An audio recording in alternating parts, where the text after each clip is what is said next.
हाँ जी, सत श्री अकाल, नमस्ते, आदाब, की हाल-चाल जी? कैसे हो? ठीक हो? आई होप सारे ठीक होंगे, स्वस्थ होंगे।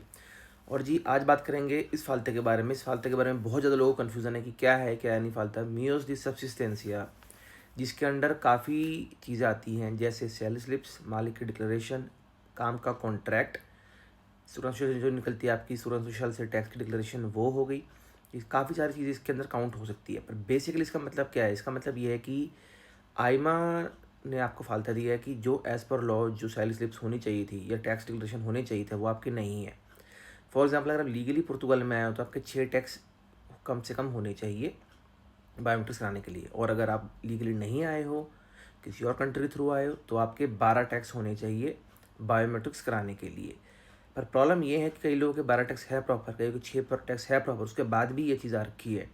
तो उसमें एक ऑप्शन तो ये आता है कि कंपनी सही नहीं है। वो बहुत कम चांसेस है, अभी कंपनी सही तो अभी बहुत कम चांसेस है कि किसी की कंपनी सही नहीं हो।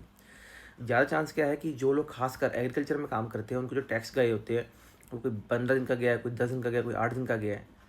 आइमा को ये चीज़ ध्यान रखो, आपकी इस चीज़ से कोई मतलब नहीं है आप क्या काम करते हो, क्या काम नहीं करते। आइमा को कम से कम जो है 20 वर्किंग डेज़, क्योंकि 5 दिन का काम होता है, 40 घंटे का काम होता है एक हफ्ते का लीगल जो होता है।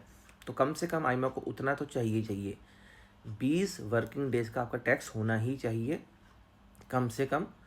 और सैलरी जो थी दिसंबर से पहले पहले वो 820 830 जो थी, वो कम से कम आपका टैक्स उतना गया होना चाहिए। अब अगर आपको ये फालता आ गया है और सब कुछ आपका ठीक भी था, तो या तो ये है कि जिसने पेपर अपलोड करे हैं आपके, उसने अपलोड नहीं करे ठीक से, या उसकी सेकंड थर्ड पेज था, वो जिस बंदे ने आपके बायोमेट्रिक्स करे हैं उसने उस चीज़ को देखा नहीं ठीक से। और अब अगर आपको पता है कि आपकी अलग सिनेरियो में कि आपको पता है कि आपके टैक्स अगर ठीक से नहीं गए हुए और गलत टैक्स गए हुए, अब क्या कर रहोगे आप? आपको क्या करना है अब? बैक में जो हो गया, उसको कुछ छेड़खानी मत करना। कई लोग आपको सलाह देंगे कि बैक टैक्स करवा लो, अपनी बैक डेट पे एक्टिविटी खुलवा लो। ऐसा कुछ भी बेवकूफ़ी वाला काम मत करना प्लीज़, क्योंकि आईमा आपके सारे डॉक्यूमेंट देख चुकी है। ऐसा कुछ भी करोगे तो वो प्रॉब्लमेटिक हो सकता है। जो चीज़ हो गई हो गई। अब आपको फालता आया है, सब चीज़ फालते में सबसे पहली चीज़ अपने फालते में जो रिप्लाई करना है, पोर्टल खोल कर उनको ये रिप्लाई करना है कि हमको टाइम चाहिए इसके लिए रेक्टिफाई करने के लिए।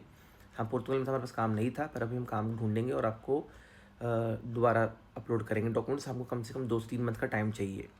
नॉर्मली जब आप मांगते हैं टाइम ऐसे, तो टाइम आपको रिप्लाई नहीं करती है, सिस्टम में डाल देती है कि हाँ इस तरफ से बंदे का रिप्लाई आ गया है। और 90 दिन तो पूरा आपको नहीं टाइम देगी, बस 60 दिन का टाइम तो दे ही देगी। एटलीस्ट 30 दिन का तो आपको टाइम मिलेगा ही मिलेगा 100%। इसके बीच में आपने काम ढूंढना है, कैसे ढूंढना है वो आपकी हेडेक है, आपका सर देता है। अपना काम कैसे ढूंढना है, अपना काम ढूंढना है। और कम से कम इस बार ध्यान रखना, इस बार कम से कम आपकी 870 की सैलरी स्लिप और टैक्स डिक्लेरेशन होनी चाहिए, क्योंकि 2025 में पुर्तगाल की मिनिमम सैलरी 870 है। 830 की मत करवा देना आप, क्योंकि वो 830 पिछले साल का था, अब 870 का है। तो कम से कम आपकी एक बायोमेट्रिक्स, अगर जनवरी का टैक्स अभी जो जाएगा अभी ना, तो जनवरी का अगर आप शो कर ले तो 870 के हिसाब से, तो वो अपलोड करो उसके अंदर, पोर्टल के अंदर जाकर। उसके बाद जाकर जहाँ पे बायोमेट्रिक्स होता है ट्राई करो वहाँ पे जाकर देने की। अगर वो एक्सेप्ट नहीं करते तो उसको अपलोड कर दो। उसके बाद सेकंड मंथ की भी अपलोड करो और 870 का कंटिन्यू करो जब तक आपका कार्ड नहीं आता है। तो इस चीज़ को बहुत ध्यान से समझो चीज़ को, और जिन जिन के साथ ये फालता है उनके साथ वीडियो को शेयर कर दो। आगे के फालते भी कोई नहीं है समझ में आ रही तो वो भी हम आगे की वीडियोज़ में कवर करेंगे। Thank you so much, all the best, bye bye.